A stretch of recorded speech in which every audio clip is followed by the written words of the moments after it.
dushimira mwebwe muba mwarakoze subscribe namwe mutarayikora, twizera ko muba muri bubikore ibintu bikagenda neza. Icy'ingenzi ni uko uza gukora subscribe, like, share na comment hasi kuko ari ingirakamaro.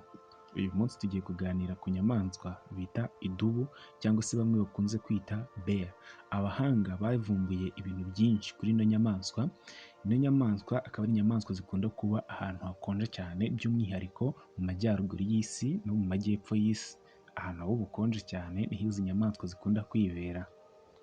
Hano Dr Magna akaba yaratubwiye ko ubwo yakoraga ubushakashatsi yari ari mu misozi yo mu majyaruguru y'isi.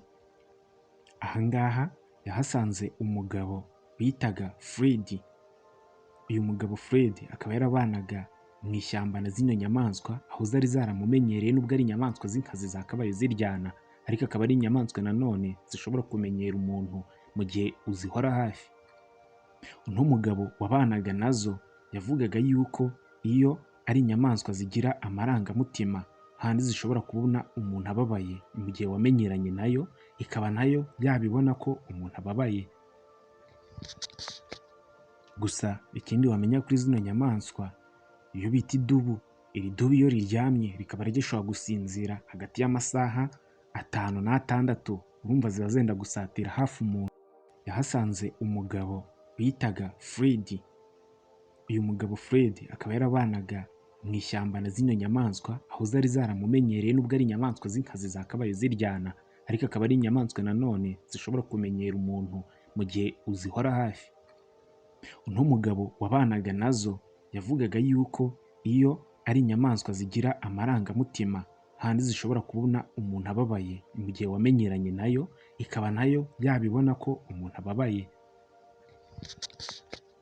Gusa ikindi wamenya kuri zino nyamaswa, iyo bita idubu, iri dubu iyo riryamye rikaba rigishobora gusinzira hagati y'amasaha 5 n'6, urumva ziba zenda gusatira hafi umuntu, kandi iyo isinziriye rwose iba yasinziriye ngo nta cyayikomakoma.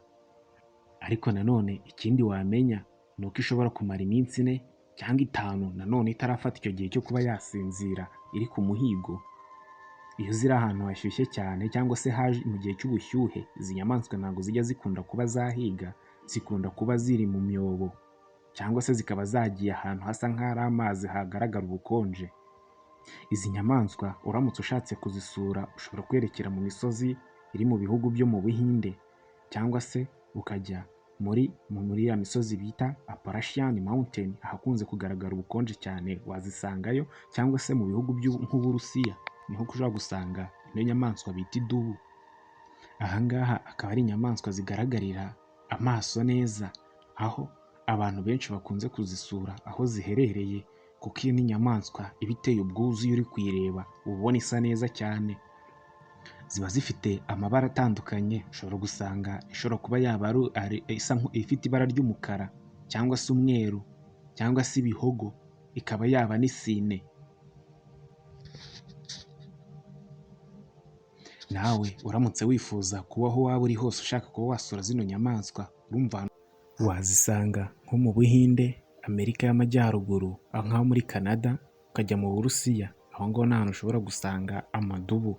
Rero nimba nawe utari wagakoze subscribe, kora subscribe, share, like na comment, uzajya ubona ibiganiro byacu umunsi ku munsi. Mwari kumwe nanjye Kennedy muri kino kiganiro cy'ubushakashatsi ku idubu.